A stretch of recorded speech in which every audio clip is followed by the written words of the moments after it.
Welcome to the Back to Me podcast, where we help multicultural incoming freshman women and men manage their entire college experience throughout post-graduation to successfully transition into entrepreneurship and corporate workspaces as new hires. Back to me. Oh, I turned it around. I'm back to me. I finally figured it out. I'm back to me. So when you think you have nothing, back to me.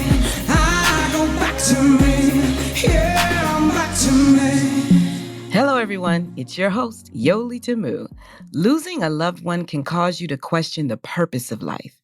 You can either run from the pain of loss or use it to empower you to be everything your loved one knew you could be. Today, we have award-winning actress, vocalist, and teaching artist, Roz White, with us to share how the loss of her mother has empowered her to heal and step boldly into the next phase of her life. This multi-hyphenated artist is currently portraying Zelma Bullock, the mother of a legend, on the first national tour of Tina, the Tina Turner musical. Find out how she stays connected to self while serving her community with her massive talent on stages across America. Enjoy. Filling an internal void with the love of someone other than yourself first can truly deprive you of all that you were meant to be. To help us understand just how important it is to stop and look at yourself, we have award-winning actress, vocalist, and teaching artist, Roz White, with us. She is currently starring as Zelma Bullock in the first national tour of Tina, the Tina Turner musical. Roz also starred as Louise in August Wilson's Seven Guitars at Arena Stage and Odessa in James Baldwin's The Amen Corner at Shakespeare Theater in Washington, D.C. She is also serving as musical director for the children's book-turned-play, The Hula Hoopin' Queen, at Imagination Stage. Welcome to the podcast, Roz. How are you? I'm well. Thank you for having me. How are you? Oh my goodness. This is a blessing. You are a busy lady, okay? Mm-hmm. Oh my God. And you're on tour with Tina Turner. Whoa, how does that feel? It feels great. It feels great after months of self-tapes and, waiting to hear back. Finally, they sent word that they wanted to make me an offer and hit the ground running, started rehearsals in July in New York, and we left for Providence August. And here we are in Boston now. We're in our second city. We have 28 cities to go. Oh my goodness, you're already in your second city. Oh my goodness. I'm so glad to have you. Thank you. HU in the house, Miss Roz White. We were talking before about just, wow, how COVID just really did a number on everybody. And, there was so much reflection in that time and you had no other choice but to take a look at yourself. Absolutely. I mean, well, what happened was like 2 weeks before my birthday, everything shut down. The show that I was involved in, I mean, you said some of my bio. I was doing Seven Guitars at Arena Stage, and on March 14th, we went into rehearsal, and we had seen people slowly not coming back into the building, and we realized we were the only cast in the building, and Arena Stage is a huge theater in DC. So we were looking for other actors and other staff members. We didn't see anybody but us, and so we started to feel kind of strange, like something was about to happen. And by the end of the day, the artistic director came and said, we're going to shut everything down because of COVID. Now, I had no idea what the heck COVID was.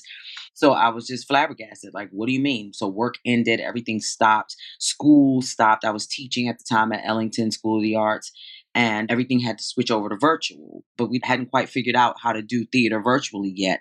So that meant everything was just completely shut down. A lot of people lost jobs. A lot of people really just kind of went into a state of depression. And, I was teaching virtually. Some of the students just disappeared. They just could not handle this kind of school setting where you're at your computer all day.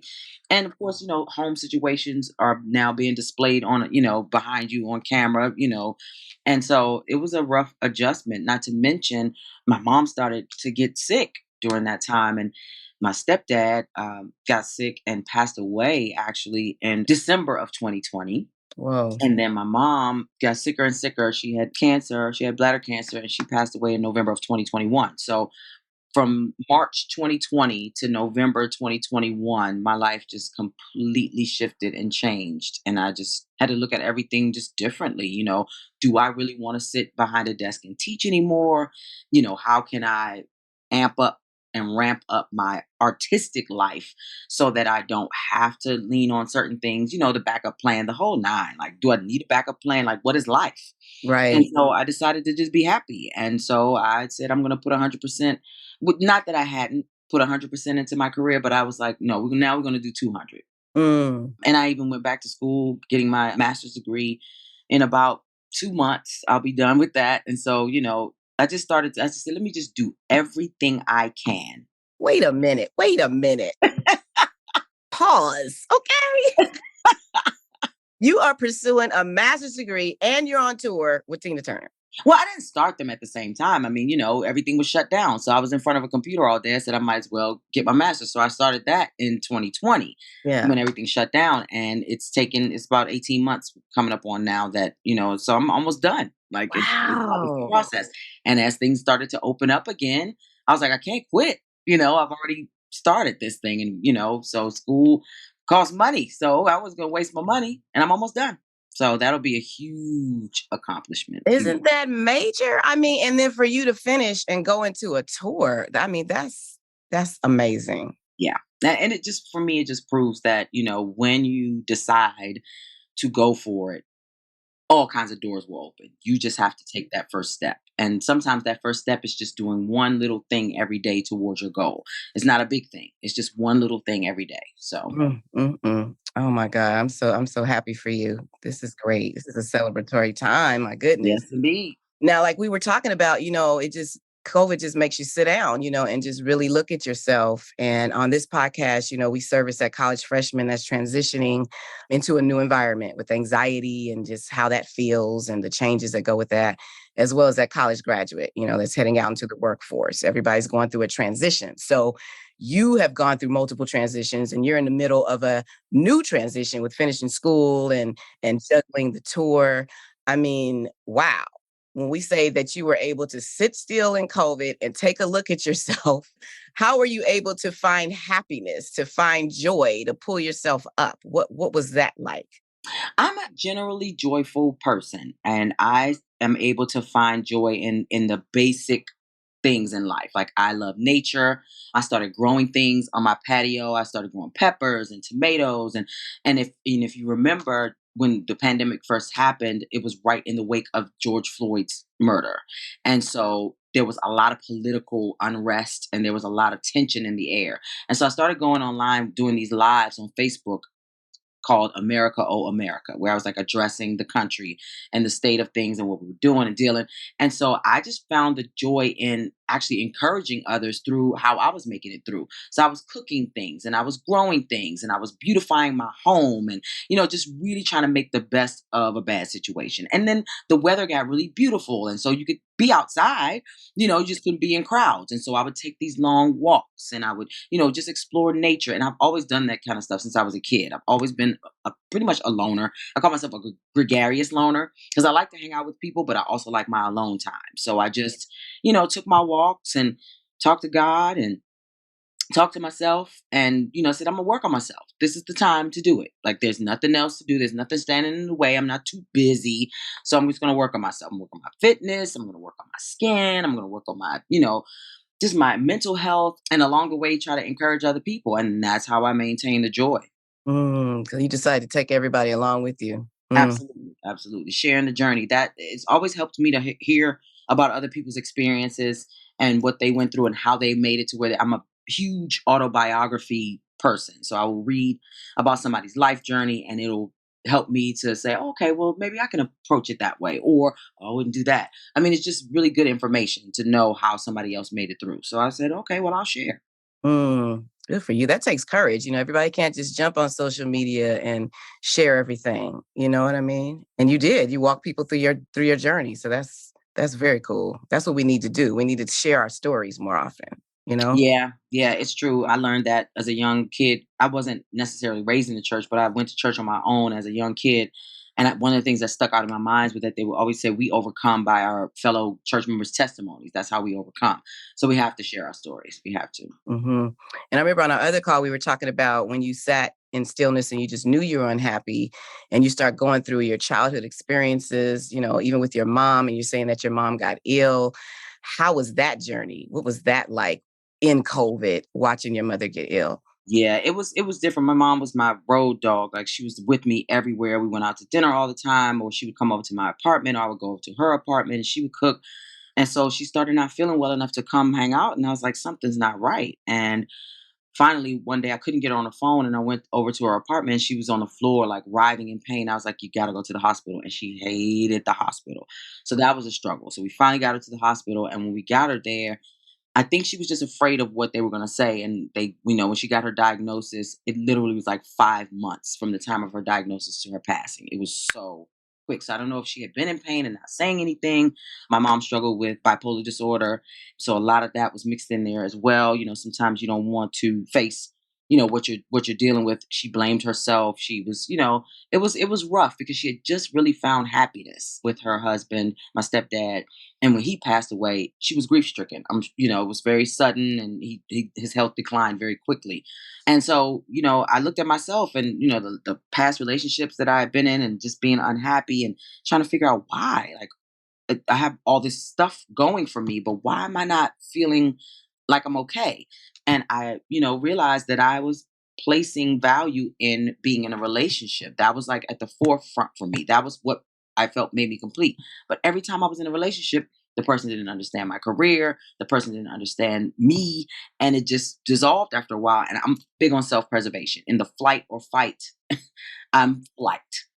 I will run because I feel like I got to survive. And so I got tired of running, and I got tired of, making excuses for people not being responsible and not being mature. And I was like, let me just take a break and just date myself, love on myself, do the things for me that I would want somebody to do if I was in a relationship, and see how that feels. And it feels great. I have fleeting moments where I still feel like, oh, it'd be nice to have somebody, but not like before, not like just that sinking feeling of like, what am I doing wrong? Those thoughts are not there anymore. I'm just more focused on, okay, it just must not be time yet because you know, I'm thriving in every other area. So let me just let that be. And when the time is right, that will come. But yeah, I place a lot of weight on being in a relationship. And I mean, it feels like it was a test of sorts for you with your mom's illness, because you talked about how, you had past childhood experiences that were kind of difficult and how it kind of brought you together, right? This whole experience. Absolutely. I had a rough childhood with my mom. I left my mom's house at 11 just because bipolar disorder and, me hitting puberty at 11 pretty early, because most girls it's like 13. Sometimes it's even later. My sister was much later, 15, 16. But me hitting puberty at 11 is very early. And my mom and I were only 15 years apart anyway. So we were growing up together. So we just clashed a lot. And I went to live with my grandmother, and that wasn't much better. It was like from the frying pan into the fire, but at least I didn't deal with the bipolar disorder. So I didn't see my mom a lot in my early teen years. And then when I did see her, it was weird. It's a lot of domestic violence, a lot of incidents, just things that a kid doesn't want to deal with, So I poured myself into the art so that I would always have somewhere else to be or go. So now I have to come home and deal with the craziness. And, as I got older, I would talk to mom occasionally, but it would still be weird and rough. And then when in my late 20s, I became pregnant with my son, my first son. And I was like, I need my mom. And so we started the coming back to each other when I was 29. And that was still rough. It was still rough. But as my sons grew up, we both got older and just realized it wasn't worth it to keep hashing out the same difficulties. But by the time I was 45, I think, was when things really kind of started to ease with me and mom. And then we started really being friends and able to talk. And was just drawing so much from her wisdom, and also, learning what not to do still. I'm a big person like that. You can learn what to do and what not to do from, someone that you love. But the last 7 years of my mom's life, we were really, really tight. And it hurt a lot to have that last year be clouded with her illness, and some of that stuff kind of slipped back in from my childhood. So yeah, I'm still processing those things. I'm still dealing with daily missing her and just being like disappointed that that's how it ended. after all of the journey that it took to get us to where we were. This is the last year, man. Of course, the ideal thing picture is to be sitting at somebody's bedside and holding their hand, but it's rough to watch somebody be in that much pain and you cannot help. And so I'm still processing that for myself, that I couldn't fix it, that I couldn't really help. But now she's free and I have every single sign that she's advocating for me from the other side, from this tour to just things that are just happening, and just life, and me being at peace, and me being feeling healthy and whole. I know that she's pushing for that from the other side. She's free of that mental illness now, so she doesn't have to, be in that pain-ridden body and have to deal with that, those things anymore. So she's able to just be free and just create wonderful things for me on the other side. I like to look at it like that. Right. I mean, just to hear you say that it was a 5-month window when she found out, or when you guys found out, and then to be where you are now, just transitioning the way you are. Like you said, it's almost like she just ushered you into your next chapter. Absolutely. Absolutely. It really feels that way. It really does. It really does. I mean, immediately. It felt like immediately she was free of that body and she came right back in spirit form to just like sit with me. Yeah. And now you are on tour playing Tina Turner's mother. I am. So would you say that's a healing process of sorts, that you're playing a mother to this incredible It woman? is. I mean, well, the character Zelma Bullock, Tina Turner's mother, the person is a complex woman. She struggled with the pressures of raising a gifted child. She did not know how to love her daughter. She had 3 daughters. One she had as a teen, and then she had Aline, the middle child, and then she had Tina. Tina was like a surprise baby, and she really was like not wanting to have that baby, but she had the baby. And then here comes this little girl with this incredible voice and this incredible spirit, and she just was not able to manage that. So she took the middle daughter and left Tina's dad in Nutbush and left Tina to be raised by her grandmother.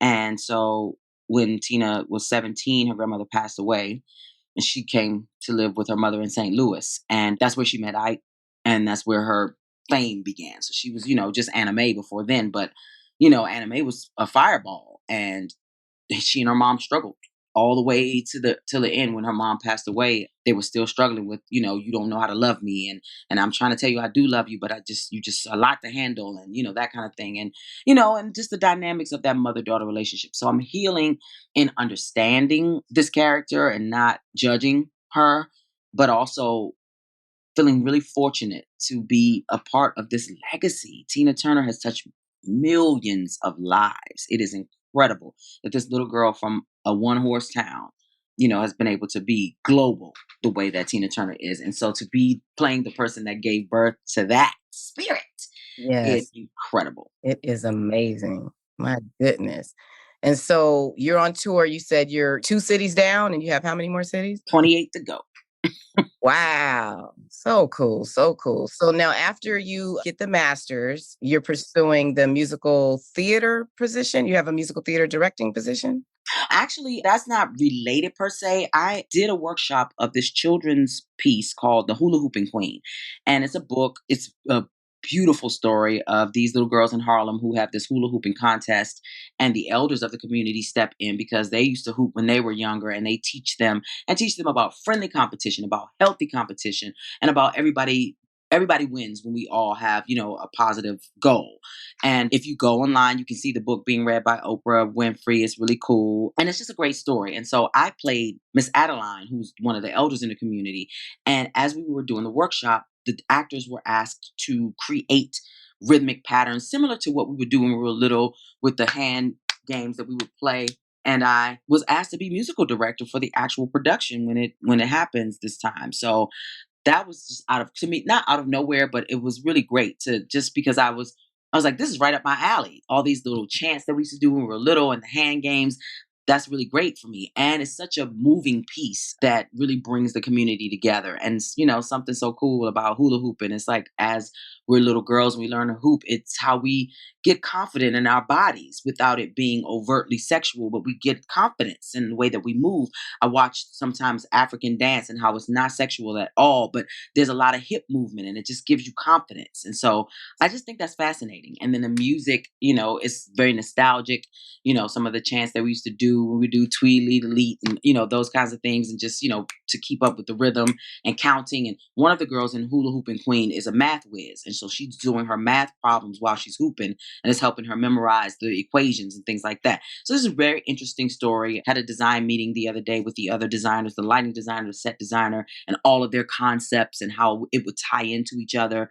So being on this side of the table, which I've done before, I've directed before, and I've musical directed before, but for a children's piece, this is different. So it's another challenge. I love, of course, as you can see, a challenge. So it's great. It's really great. Get to mother again and again and again. Yeah. That's very cool. Now, I always like to just have these encouraging words for our young people. And like we said at the top, people are always trying to fill voids with other relationships. So what is your practice? Like, what do you do to motivate yourself to maintain this joy, to prepare yourself to get out into the world and take on all these tasks that you have and responsibilities? For me, it starts in the mirror. Like I was probably about 27, 26 when I started doing mirror work. I have a spiritual mentor, Nafisa Sharif, and she is a minister and she's brilliant. And she came into my life at a time when I really was like sinking. I was feeling like I hadn't achieved what I wanted to achieve. I had goals. I wanted to be on Broadway by the time I was 25, and I wanted to do this and that and that. And when those things weren't happening right on schedule, like I had planned, I started to get depressed. And so I started meditation with Minister Nafisa, meditation and mirror work. And it really just helps to ground me, spending time looking in the mirror and making sure that I am looking myself in the eye daily and that I can honestly look at myself and let everything, whatever it is, just process it. If I don't like my hair that day, if I think my eyebrows look crazy that day, or whatever it is, get rid of all the externals and then really go deeper for the inside. Now, how is my heart? Now, what is that? And chakra alignment, through the meditation and making sure that I'm balanced. Quiet time is extremely important. Once again, nature really helps me to balance and align, my chakras and to make sure that I'm moving in a way that is healthy and productive. I have a tendency to overshop when I'm feeling a certain way. And so, taking a look at that and just really being honest with myself, like, and not beating myself up because I do a lot. And so balancing, not to mention, my children, I have a grandson and a grandson on the way. There's a lot of life that's always life. Wow. So, Yeah, a full house. yeah, all the time. I mean, and I love it. I love just living. I love, that frequency of just life. But I also like to chill and just reflect. Reflection is key. Like going back over not just the day, but the week, the month, the year. Like what has happened and how is it affecting me? And then what does it look like on me? Do I look like I've been doing too much? Is it showing? And because I'm an actor, I spend about a half an hour in the mirror anyway, getting ready for the show. And so you're in the mirror anyway. But when you're in the mirror and you're not putting on makeup, you're just looking, you're just assessing not just your facial, structure or anything, but you. Like get in there and see who that is. And it changes day to day. Some days I feel like top of the world. And then some days I feel like, ooh, child. So, and just assessing, okay, so what do I need to make that new child feeling feel better? Sometimes it's just being quiet, and sometimes it's a nap, and sometimes it's, some water. Sometimes, sometimes it's just a change of environment. Maybe I just need to go outside and walk around for a little bit, those kinds of things. Staying in hotels, being on tour. I'm one of those people that loves to travel. I love to see new cities. I love to have new experiences. And so that helps a lot too. And so I knew that this was right on time because after processing the grief of my mom and stepdad passing away and just life just shifting the way that it did, and my kids are grown now. So it's not like I have to tie shoes or wipe noses or, go pick up anybody from school. Like they are grown. So Right, right. yeah. So it's Free to be you and do your thing. yeah, I can focus back on me. So I've been taking the time to do that and it's coming together. I'm enjoying how I'm feeling. Well, hey, it's been a joy watching you on social media. I have to tell you, I'm like, look at her fly. You know, I told you when I wanted to talk to you is when I saw you post something about self-love and how you just look like everything came together. it just all came together in that one picture, that moment. I don't know. It just touched me. So I'm just so glad, we're Howard buddies, and to be connected this way through social media, but to really just talk to one another, to really just hold each other up. I hold you up. I mean, you're amazing. Thank you. And you've always been. And so I know that the future is completely bright, and stay healthy out there on that road. If people want to see you, where can they go online to check you out? Where do you want to send folks? Mostly Facebook and Instagram is where I hang out. I'm a little old school with it. I don't, and I have Twitter as well, but I don't post a lot on Twitter. I don't tweet a lot. I have all the social media accounts, but Facebook and Instagram. Instagram is Roz White Sings, and Facebook is C Roz White, SEE Roz White. So you can find me there all the time, posting pictures from the road or a live video that's encouraging young artists and telling them little tips about how to stay healthy in the business, or about how to maintain healthy relationships in the business, and, getting that next gig. What are you doing in the meantime? How do you prepare?